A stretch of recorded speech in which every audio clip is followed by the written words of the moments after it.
Loading.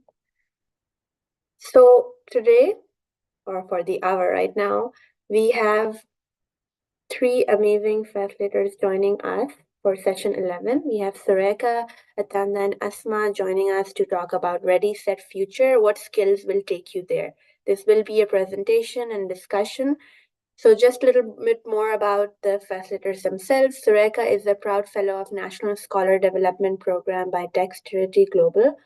She also founded the social entrepreneurial venture Jal, which produces water filters to remove toxic heavy metals from contaminated drinking water using food waste. Sureka is an invited member to Y20 President's Office during India's G20 presidency and has co-authored Y21 Future Book. Asma is being selected as an emerging fellow in 2022 by APF. She is a PhD scholar in business management, focusing on government capabilities and strategic foresight, has co-authored 2 books on futures thinking and organizational excellence, and since 2020 has published more than 6 articles in various journals in topics related to innovation, future, agility, and advanced technologies. Welcome everyone for this session. As a reminder, again, this session is hosted by Teach the Future and Young Voices Network in partnership with the Millennium Project. And World Futures Day is a 24-hour-long intergenerational conversation about the future and a space to involve both young people and futurists in anticipating and influencing the future, both in and out of school. We are also live on YouTube, just as a reminder. So I won't take too much more of our session time and hand it over to our amazing facilitators to take the show. So Amna, I'll start sharing and Sureka will go ahead with the presentation. Yeah.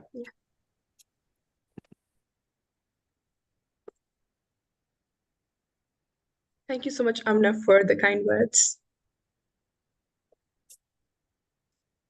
Is the screen clear? Yes, I can see the screen. All right, let's start. Okay. Warm greetings to everyone present here.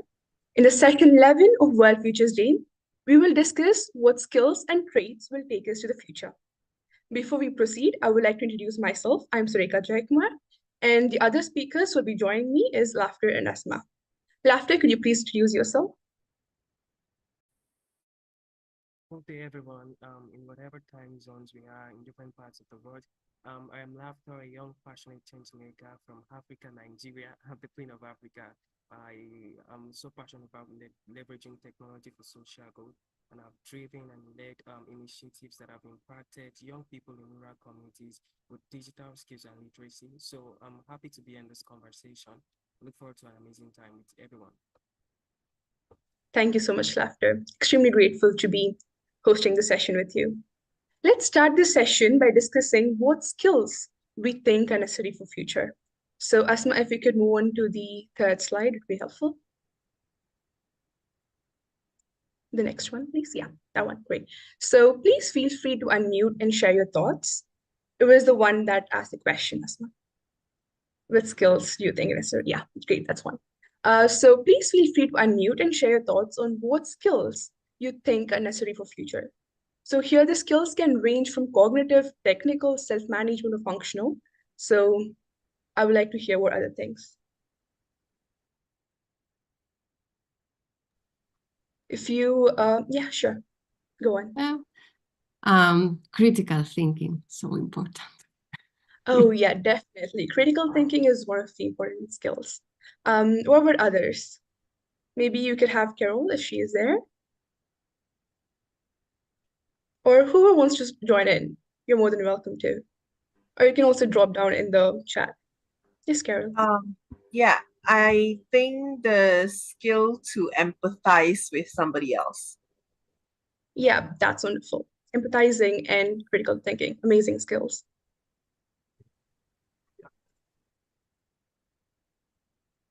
Yes, Umar, you can go on.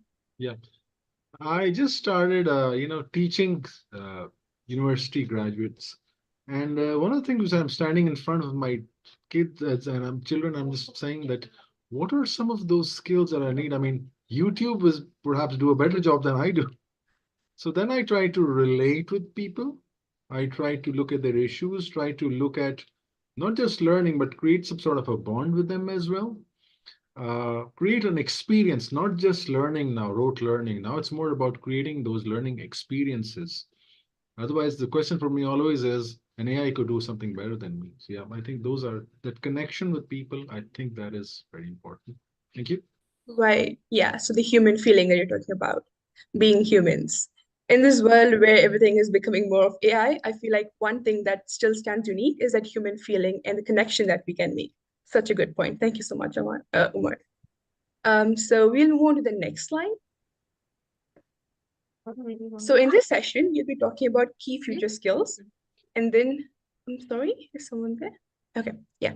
So we'll talk about key future skills, adaptability and lifelong learning.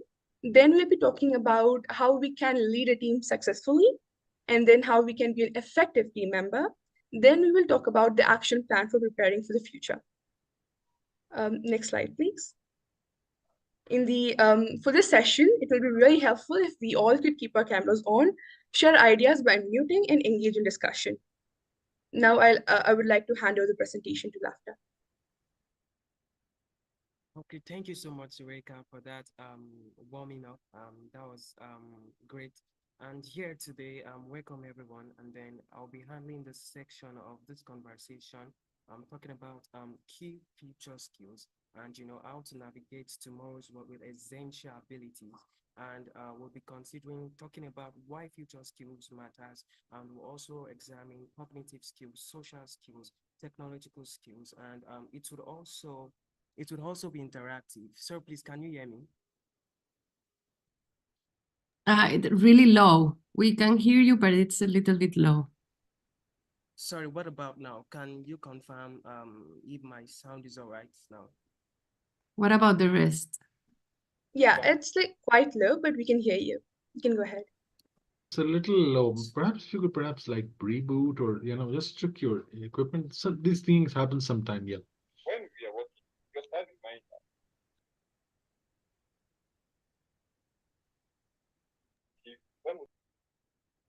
Sorry, okay. Can you confirm if you can hear me now? I did some adjustments. Yeah, we can hear you. And also speak loud, like Hello? Anyone hear me? in a big room. Absi.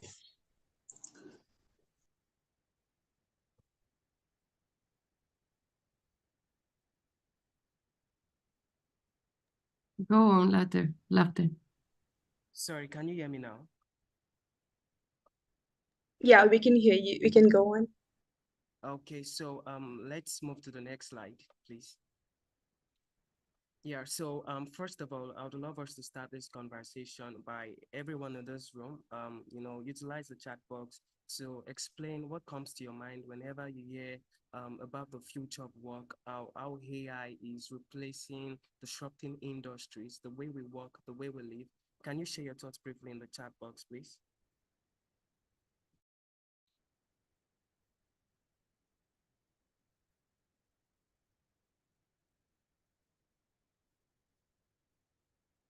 Okay, did anyone get that prompt, please? Okay, I'm still waiting so we could move on, please. Can you share your thoughts when you hear about the concept of the future of work? Like, what really comes to your mind? What is the feeling? What are your fears? What do you? Okay, all right, please go on, please. Yeah, I something that I'm thinking a lot this day with the generative AI is that we have like two views. One that said that generative AI is going to help us to work less or to be more creative, even.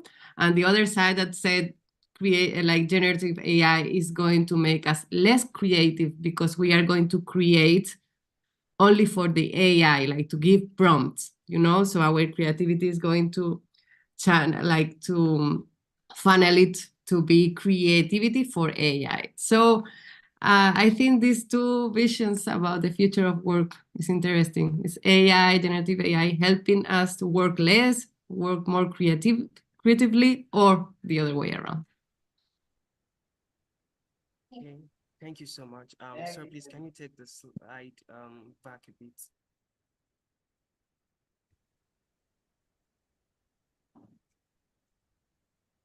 Yeah, so yeah.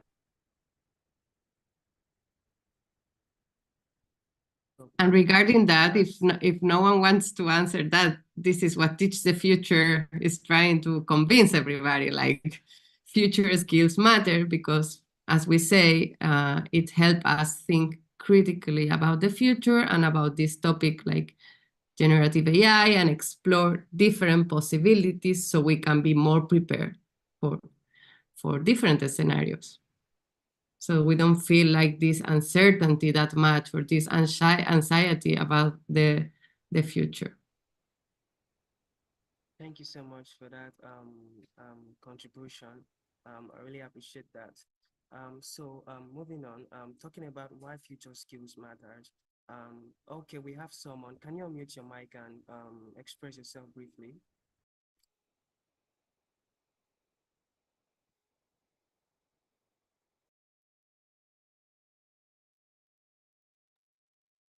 Basir, yeah. Sorry about that. Why these skills matter? Otherwise, we will just end up being a consumer, as opposed to independently and critically think. Because when you can think independently and critically, you will be able to get the answers that nobody else will easily give you, or give you for a very high fee. So you'll be saving a lot of money by thinking critically. Thank you so much for that contribution, Basar. The importance of critical thinking, cognitive skills is important for us to try the future of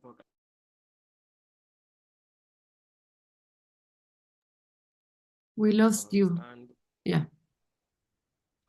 Yeah. So moving on, according to the World Economic Forum, by 2025, the top skills that employers will seek from employees of people in search of job opportunities would include critical thinking, creativity, emotional intelligence, and digital literacy. And understanding the factors that propel this change, or that would propel this trend, it includes the unprecedented pace of technological advancement. We have AI, emerging technologies, the economic and societal shifts that is shaping our interactions, the way we would live, and the way we would work. So these skills are important. They are not just to be desired alone. They are essential abilities that are needed for us to thrive in the future of work that is upon us right now. And so, yeah, can we move the slide to the next? Yeah. So first up, let's talk about cognitive skills, and specifically critical thinking and creativity, because I could see with our suggestions, so many people mentioned or highlighted critical thinking as one of the necessary skills needed to thrive in the future of work.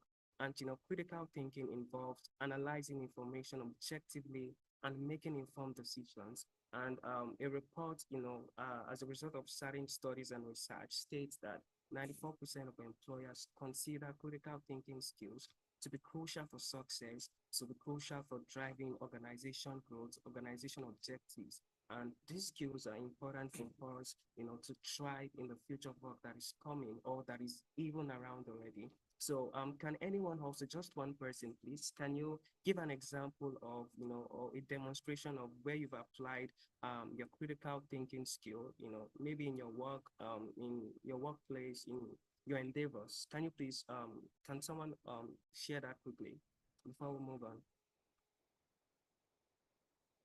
An example I'm of, sorry, could you repeat the question, please? I'm sorry, I couldn't get the question. Okay, so I said that can anyone briefly explain or demonstrate any area in which they utilize their critical thinking abilities, either in the workplace, in your community, and your endeavors, briefly? Did you get that now? Great, right, I do. Yeah, okay. Thinking.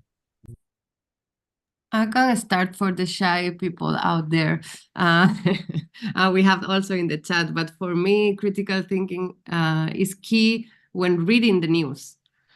Trying to read both sides and to reflect why some narratives are reinforced on one side and some narratives on the other.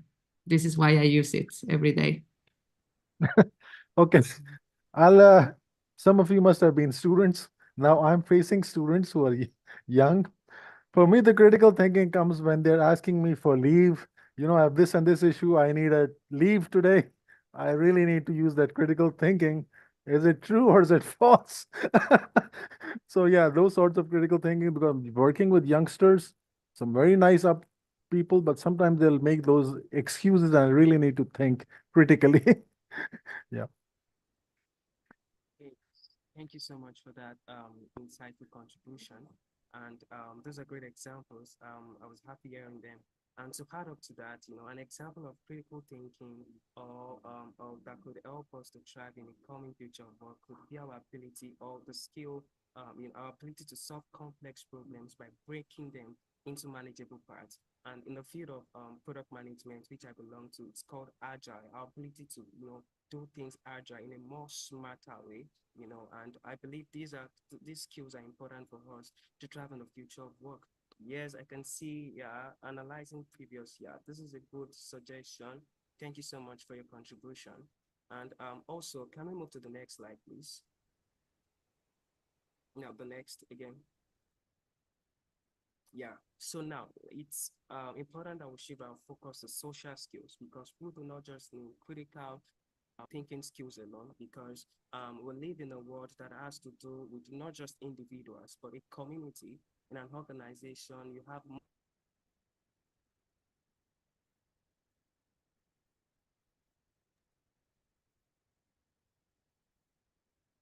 Laughter, I think we lost you. You're on mute.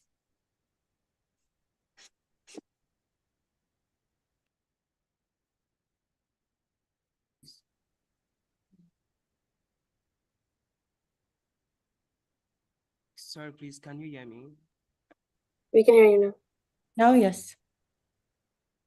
So I was talking about our shifting to social skills, our focus on social skills. We talked about cognitive skills, but I said in the world we are in today, or in the world we'll continue to live, is more than just an individual. It comprises of 2 people, 3 people, 4 people, 10 people, 20. At times, we have big companies like Google, have thousands of workers working and employees working, and we need social skills. And this involves our ability to, it has to do with emotional intelligence, effective communication. And, studies have shown, just like you can see on the slide, that companies with high levels of emotional intelligence among their employees tend to have higher productivity and lower turnover rate. Also, a study published in the Harvard Business Review found out that about 71% of hiring managers prioritize emotional intelligence over technical skills when hiring. And this is very important, especially when you know that you are going to be part of a team that is trying to achieve a goal. So social skills are relevant in the world of work that we're about to enter into. It involves our ability to work with a team, collaboration, and you will hear more about this, in the course of this presentation. And again, an example of social skills could, include, sir, please, the next slide. Yeah, could evolve around resolving conflict diplomatically in a team setting, and also someone's ability to deliver a persuasive presentation to a diverse audience. These are the social skills these are one of the demonstration of social skills that is needed to thrive in the future. And yeah, so lastly, sir, please, the next slide. So it's important that we explore technological skills, because we live in a world that is principally driven by the fourth industrial revolution. We have emerging technologies, and everything in the society, the way we live, the way we work, is being influenced with the power of technology.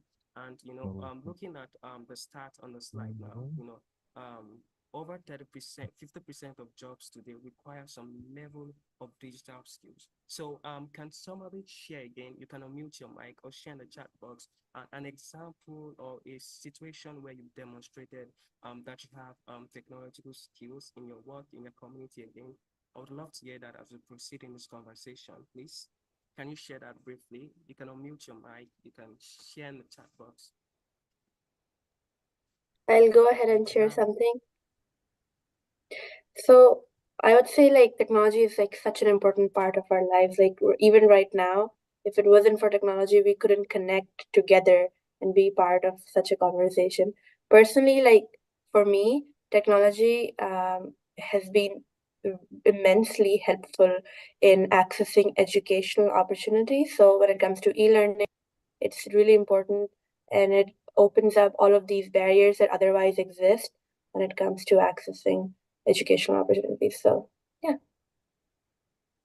Oh, thank you so much, that's a wonderful contribution. Do we have any other person in the room who would like to share a demonstration of technological skills in their personal lives, in their work? Because we live in a world. Okay, yeah, go on, Umar. Yeah, thank you. And now, not exactly with a job, but in Pakistan, we're having a lot of floods. And 2 years ago, we had such a lot of floods that, every seventh Pakistani was influenced by it directly. Now, people lost their homes. But because of digitalization and these communication skills, it's becoming better now. The mitigation and early warning system and all. So people can then protect their livelihoods, they can protect their homes, they can protect their lives. So that because of these technological skills and better communication, and even in the villages now people have technological skills and they're better modes of communication, which is leading to better disaster management. Thank you. Okay, thank you for that wonderful suggestion, Umar. That's a good one. And I believe that by now, everyone in this room should understand that technology, its impact on our future, it's more of a blessing and not a cause as some would assume. I believe that it is a catalyst for change, and it helps us to augment and do things in a more better way to create a sustainable and a smarter world. And so, yeah, so can we move to the next slide? Another interactive poll. Yes, so what tech skill do you want to learn? As someone who's preparing for the future, as a youngster in this room, as an adult who still has a few years to go in your work or your career. So what tech skill do you want to learn? Upskill, reskill yourself to thrive in the future of work. So can we share that? I would love a young person, someone who's about to stepping into their career. So what tech skill do you want to learn? Yeah, it would be nice if you can share that with us.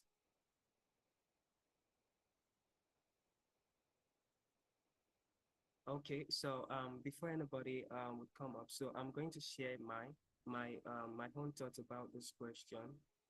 Okay, better command of AI. Yes, that is very true. How do you interact? How we interact with AI? How do we get the best of it? Yeah, that is a good suggestion.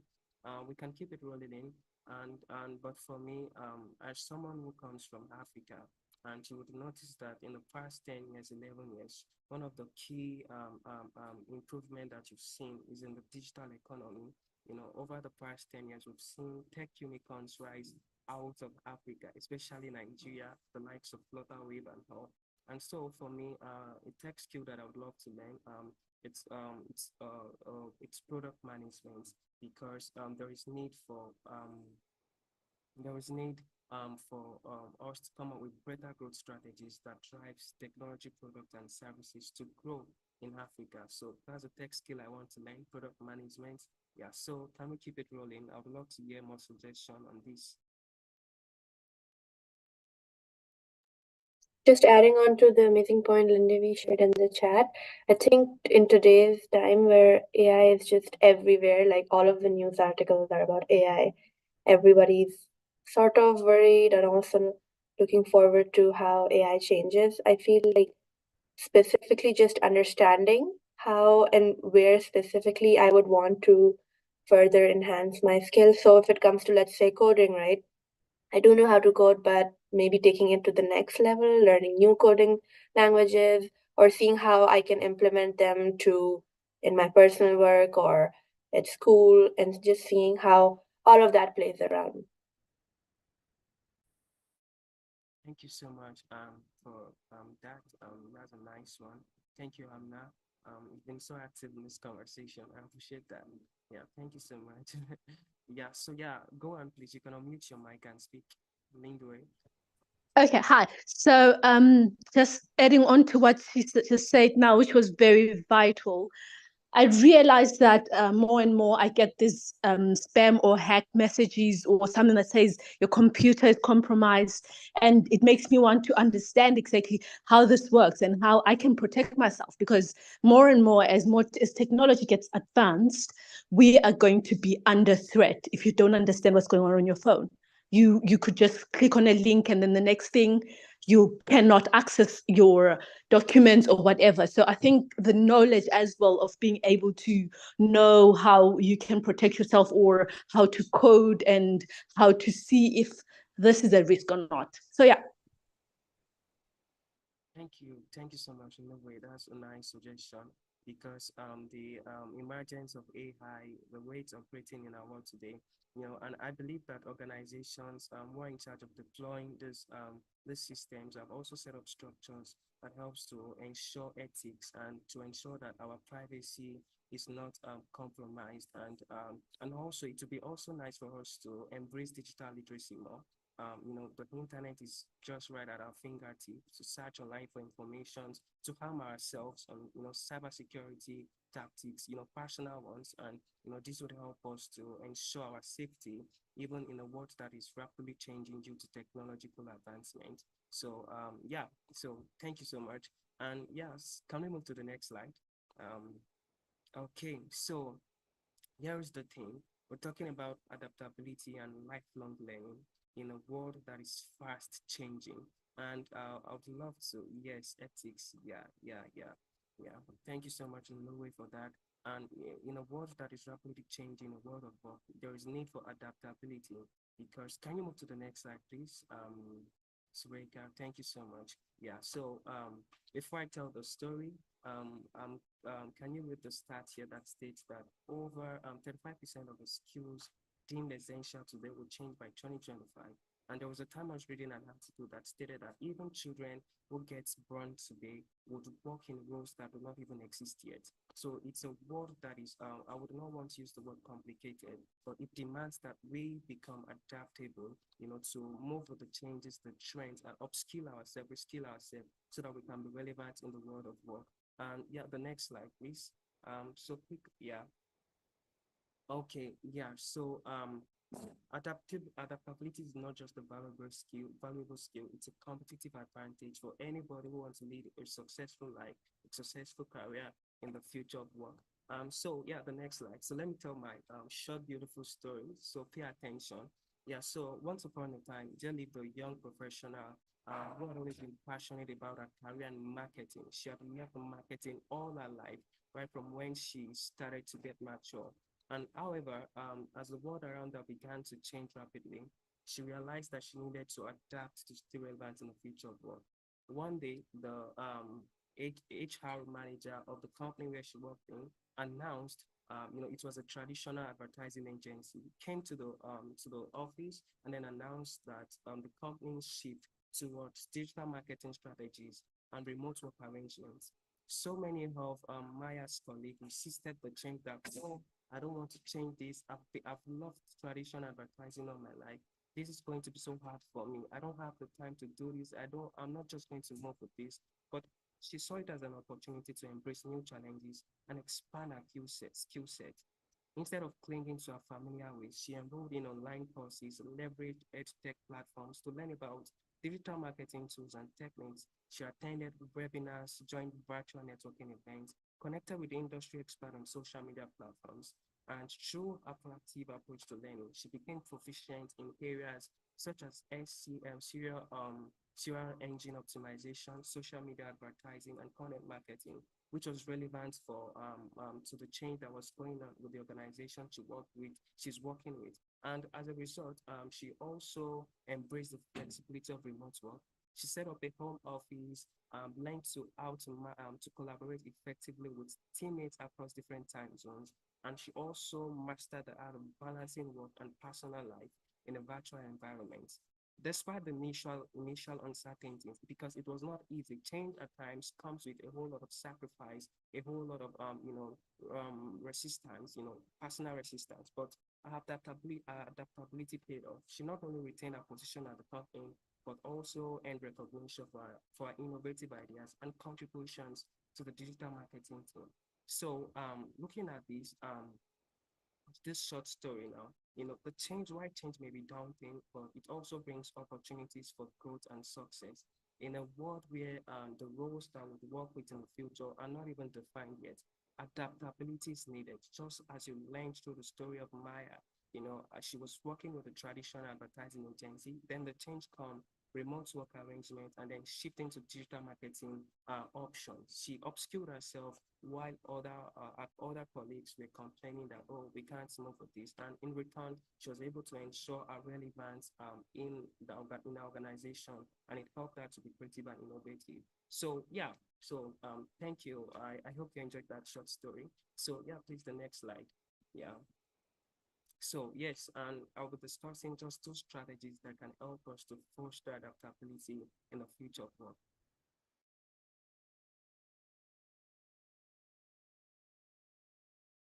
Especially when we've been used to doing something for so long. Now you're telling me to change. No, I won't allow that. But look back, if you check through history, there was a time when it was about human power in our industries, the revolutions of the past. But it came to time, technological advancement came. We have more. It has helped us with more efficiency, and it has also opened up new roles, new ideas on how to even manage these innovations. So it's a growth mindset is needed. And also learning from the story of Maya, she prioritized learning and development.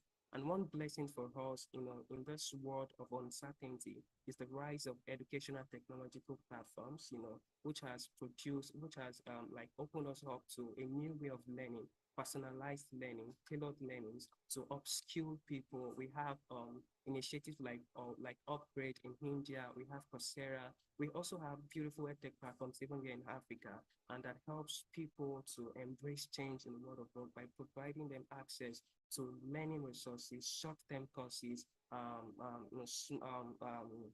courses that do not even it doesn't take you long to assimilate them because they are tailored and personalized. And I believe that if the strategies are employed, we'll be able to embrace change the future of work and ensure our relevance. And so, yeah, so let's go to the next slide. And that's the last. So I would love us to engage in a discussion. Can anyone in this room share something new they've learned recently, and how did they learn it? How did you learn it? This could be a new skill, a piece of knowledge, or a valuable lesson. So we could turn on our mic. We would love to share or contribute to this discussion. Any new thing you've learned recently, and how did you learn it? It could be a new skill, a piece of knowledge, or a valuable lesson. I'd love to hear our thoughts on this. And I drop the mic for my colleague to move on in this conversation, please.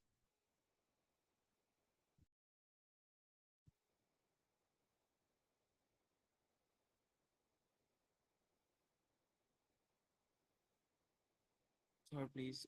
Did you get the last prompt?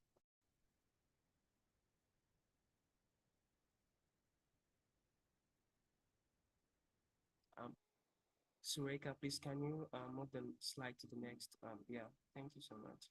Yes, so it's a discussion. Yeah, this is the last discussion for my section. So can you share any new thing you've learned recently, and how did you learn it? Yeah, it would be a nice contribution to this conversation, please. You can unmute your mic or share in the chat box also. I'll go ahead and share. For me, because I am currently in university and it's very different from how high school used to be, one thing that I experienced is how working in groups, so working in groups for multiple different things. So not just presentations, which is kind of like the most typical route of group work, but also building things together and looking at how each of us can contribute. And one thing that I really am exploring these days is how can people work together and see how they can bring together their current skills to create even something better, because as the saying goes, two people are better than one, right? So whenever you're working in a group, it's really nice to see how everyone brings in their own sort of set of skills and can combine that. So communication is also key for sure. If you don't have communication, then there's no use of having the skills because there is no collaboration. And I think that's something new that I've experienced more so in a school setting. Work setting, collaboration is always happening, so pretty set on the work part, but this is something new that I've been experiencing. So much for that beautiful contribution, Amna. I appreciate that. So if we don't have more suggestions, I would love to mute my mic so we could move on with this conversation. Thank you. Thank you so much, Amna, for sharing that because that beautifully transitioned into my part, which is collaboration, leadership, and sustainability. So, in this part, we're discussing how we can form teams and how we can lead teams successfully, and then how we can be a better, effective team member. And towards the end, we'll have an interactive poll. So, could you please move on to the next slide? So, I'm sorry. Teamwork. I bet we all must have heard this many times.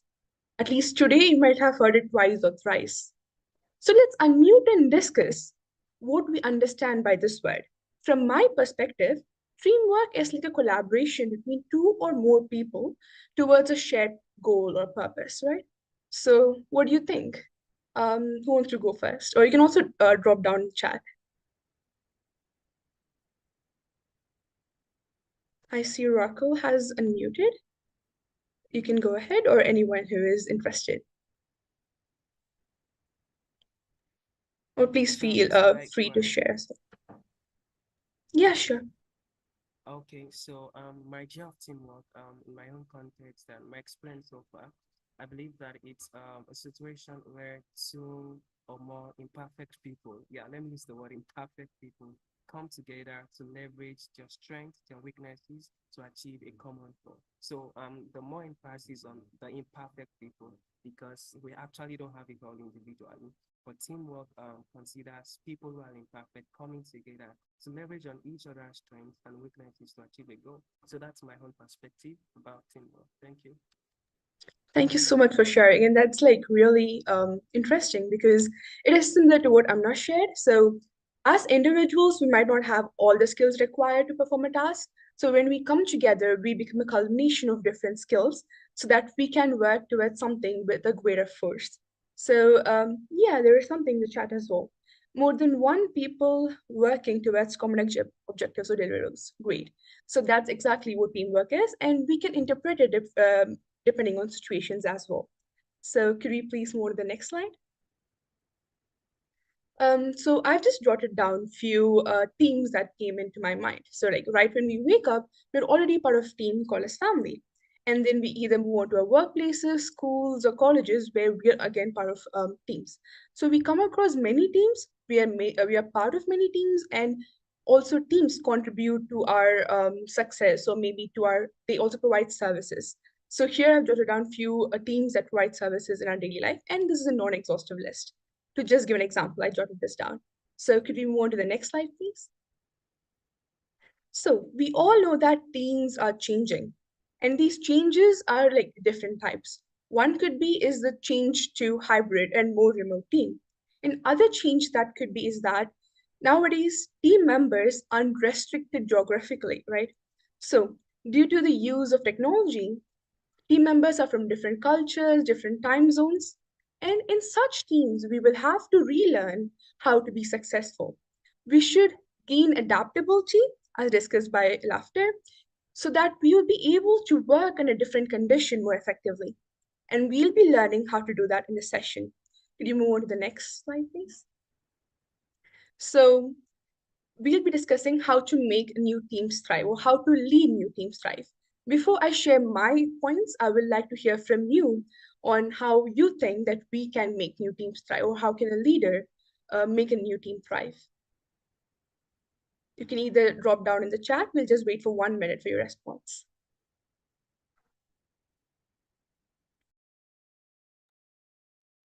So anyone wants to go ahead and share? I'll go ahead, Sarika. Personally, sure. I think, there's a comment in the chat saying understanding, which is, I think, a really great trait. For whenever it comes to teams, it's always important to just look past, okay, I have to work, but instead changing the mindset and being like, I will get to learn something new when I work with this person, right?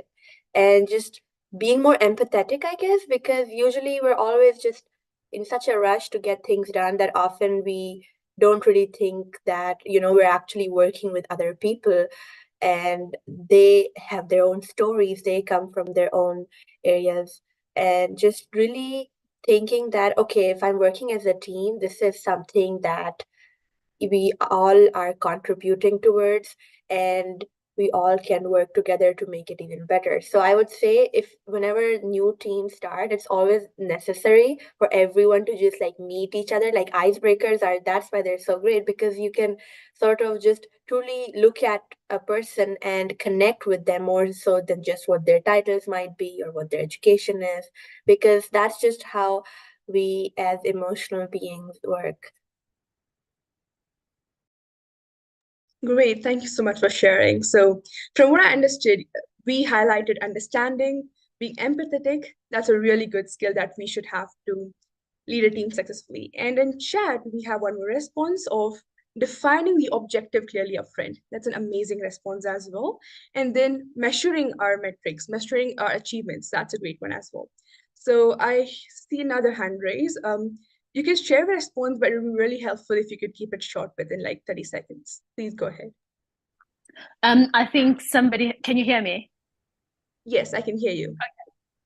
So I think somebody already mentioned part of what I wanted to say, but I think setting a clear goal so that everybody understands, because sometimes you set a goal and then to achieve it could be easy, but then also you could have hurdles if it's not set clearly for everybody to understand what their role is to achieve that goal. Right, that's it. That's amazing. So if you can move on to the next slide. And as everyone shared, my first point was having a shared vision, purpose, and goal. So when we instill a shared vision, we create a team charter, I would say. And we give an opportunity for team members to work on something larger than themselves.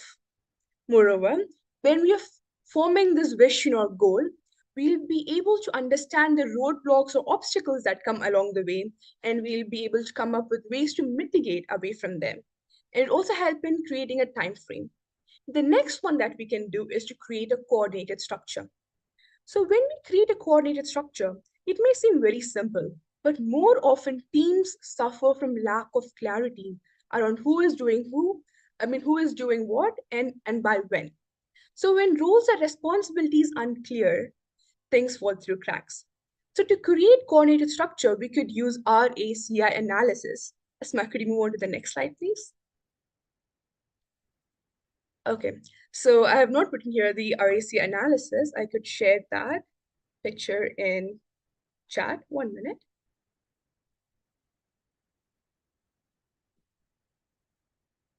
I'll just share that in chat so we can have reference to it. Asma, could you stop sharing? I'll just share my slide. Yeah, thank you. I don't have the permission to. I think, Amna, if you can Let give... me go ahead. Yeah, I'll go make you go host. Yeah, sure. How about I'm sorry now? for the issues. That's okay. Yeah, great. So if you could see here, this is, it's loading, right? Yeah, great, you can see now. This is the RACI chart. So when we're using this chart, we basically list down all the tasks that we must do, a team must complete, and the members of the team. And then we mention who is responsible for that, basically who will finish that work, that is R, and who will be accountable, who will make sure that the job is done. That person will be marked as A.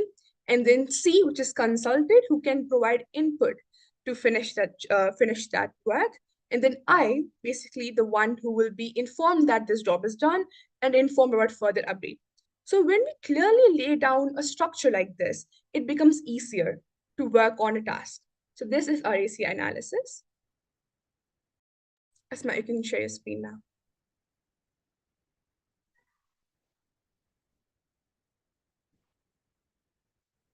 Okay, so next one is to create a supportive framework.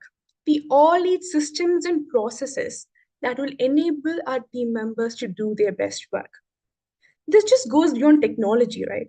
So we need to clarify the protocols, expectations, and resources available to help our team do the work.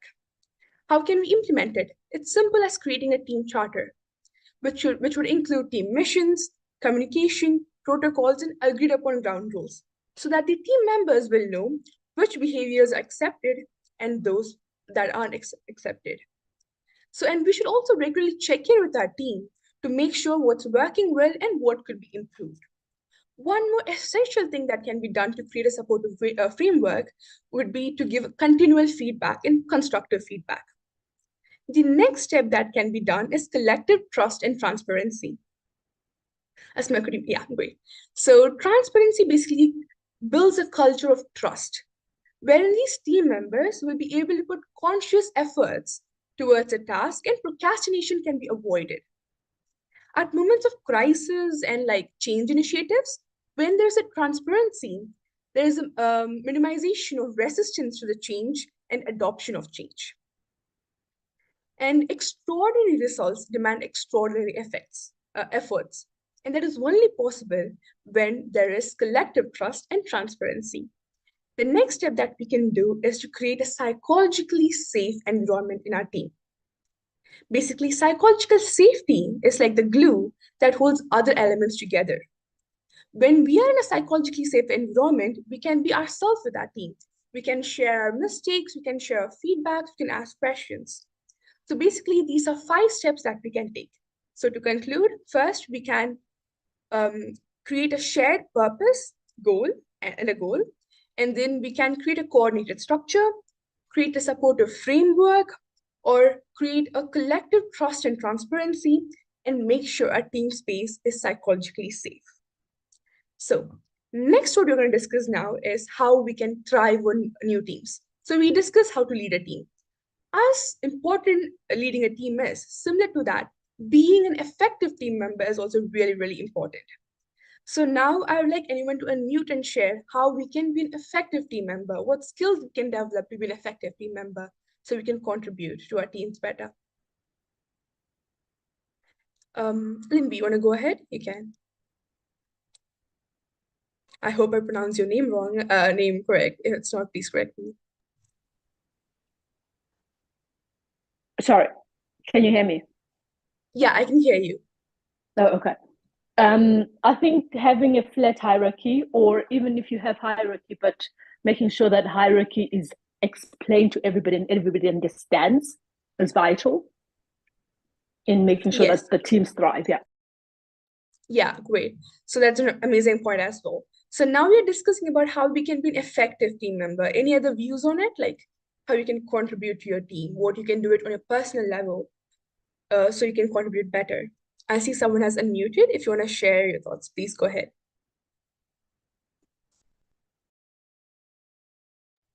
You can share it in chat as well. So now we are discussing about how to thrive on new teams and how individual skills that we can develop. So Asma, please go ahead to the next slide. So as an individual, we can understand the goal that our team has set. And then the next slide where we can be reliable and accountable. And we also can be flexible and adaptable. So including these in our own skill set will help our team to achieve our goals faster and better. Next thing that we can do is to contribute to the learning and growth by sharing our feedbacks and asking questions. We can also treat mistakes that our team make as a whole or our individuals make individually as part of learning. And we can treat failure as an occasion to learn and grow, as it was discussed in the previous session. One more thing that can be done is to break it down. If you're given a task, break it down and understand how that task was done in the past. Understand what led to the success of the task, what led to the failure of the task, and learn from it. We can also see the future and understand the goal of that task that you're performing. Through this, if you use that as a guideline to your present activities, you will be much more effective team member. So could you move on to the next slide, please? Correct. Self-accountability also is a great skill that we can have.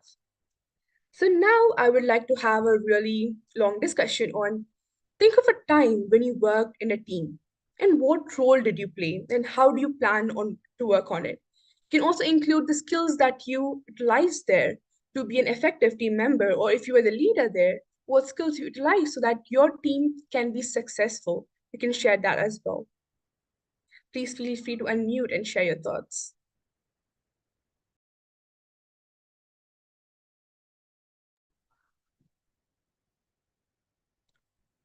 We'll wait for 1 more minute and then we'll move on with Asma's presentation. Yeah, so can I go on? Yes, to Lafta. share? A time that I can remember of recent was having to work with a technological startup, in its ideation phase, bootstrapping with no funding. And, I was going to work as a product management intern. And because of the environment, it was just growing. There were no funds. Everybody had to just commit their best to get it to the next level. So I had to embrace adaptability by working in roles that I do not necessarily have to work in just to ensure the team's success. So that's my experience. Yeah, thank you. Yeah, that's so great. Basically, it demonstrates adaptability. At times, we can't get everything that we expected. So we'll have to be adaptable and change into that positions of our team members as well. Yes, Umar, you can go ahead. Well, right now in part of a project, 24 hours working as a team, all of us. My session was before you, there's going to be someone before after you. So everybody working as a team, and it's expected who will come, how many people will come, what sort of experiences we'll be having. But that's the fun part of futures, that you never know what might turn up. So when I did my session, this last one, I had no clue what sort of people would turn up, what sort of results would come up. But it's been amazing. Same over here, adaptability and plus, let's not go into things with our assumptions in our mind. Keep an open mind. It's amazing what things would come up. Thank you. Yes, that's so great because even me coming to it, there was this unpredictability factor, I would say, or whatever the correct word for it is. So coming together as a team, we supported each other in a presentation. And that's one thing we should have as a team as well, supporting each other in the time of crisis, not necessarily in time of crisis as well, both in generally as well. So thank you so much, Umar, for sharing. Now I'd like to hand over to Asma to continue the presentation. Thank you, my awesome colleagues, Sarika and Laughter. And these were like the young leaders, let's say, presenting. I'm so proud to work with you all today and the collaboration, let's say, and as Omar said, as a teamwork to come up with this presentation and collaborative work. So I'll handle the last part of the presentation about preparing for the future. As you know, preparing for the future is really vital. And as my previous colleagues said, Laughter and Omar, and we spoke in the previous session also with Lourdes about to be prepared. Preparedness means that I have to identify the current skills I need to develop, as Laughter said. So it's like a recap now on what we spoke about earlier. We need to engage in active learning as futurists, people who look at the future. We need always to have an open mindset and open horizons when we come to be agile and thinking about the future. Always when we discuss in such open areas like the teach the future activities, we don't look at right or wrong, rather than trying to understand each other perspectives and point of view, and always be actively learning from all, let's say, the media and the knowledge and the magazines and website that we see. Most importantly, we need to separate the noise when we look at information rather than the quality of information that would provide us with more insights and learnings. And then we talk about practice through life, real life applications. We wouldn't learn in theory only, rather than we would always learn when we look at things from a mindset of application. And as in the previous session with Omar, what they said is we look at the failure. Now, learning from the failure is one point, but when we applied it and we learn from it, we come out stronger. And then we need to utilize the resources and tools. Sometimes tools is not in one person's hand, rather than it comes with the collaboration. So just as we are in the setup today, we're learning from each other, we are looking at each other, we're facilitating through a certain technology under the umbrella of the Young Voices Teach the Future. And this day, we need to utilize the tool and collaborate to each other to come up with a certain outcome and be able to provide fruitful results that would assist each other. And it's very vital to network and ask for mentorship. And this is the essence of learning about the future and becoming really agile when it comes to having a futuristic skill. We look at networks in terms of learning from each other, networking with each other, collaborating, and then we seek at the mentorship. What people who are like older than me or like more experienced than me did in this field, and how can I learn from it and have like a certain shortcut to help me like become better and more resilient toward like achieving my goals and having a future agile mindset. And then always we have to reflect and adapt. That this is really important, because in every step there is new learning lessons, and as we grow up we learn more and more, and then we have to adapt to the new situations that we live in. And we have to embrace the diverse experiences, because each one of us, we come with a certain strength. This is why it's important that we celebrate each other's skills, diversity, learning experience, and we exchange this knowledge to become better and better. So now I would like to discuss, and based on the time that we have, we will have like some question, and we will have a breakout rooms. So the first discussion would be, what future skills do you find most critical for your own career aspiration, and why? And if you're at school, what is the most important critical skill that you need to have, and why?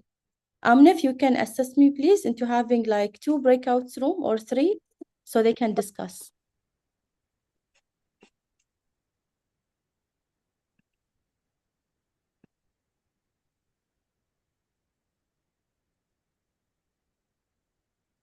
So the breakout rooms are open. If you receive the invite, you can join the room.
Welcome back, everyone.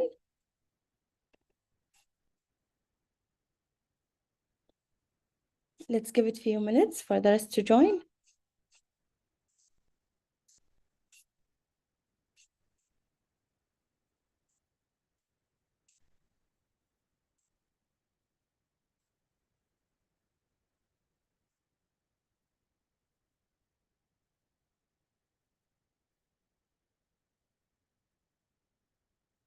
Very interesting conversation and amazing thoughts. I really loved how we took it like a step further and everyone talked about their own experience when it comes to the future skills. I'm not sure with the time, Amne, do we still have time or we can conclude? We don't have time. We have our next facilitator waiting, so let's head towards the conclusion. All right, thank you so much. So basically, just to conclude that, it was really amazing to speak to all of you. We talked about today about the future skills and how it's important to have the right mind skills. We talked about agility, technological skills, cognitive skills, and many others. I really enjoyed my time with my colleagues, Laughter and Sorika. It was really amazing, and hopefully we can meet up soon. Enjoy the rest of the conversation and happy World Futures Day. See you. Bye. Thank you so much. Thank you Thank you for very much. an amazing Thank you so session. much.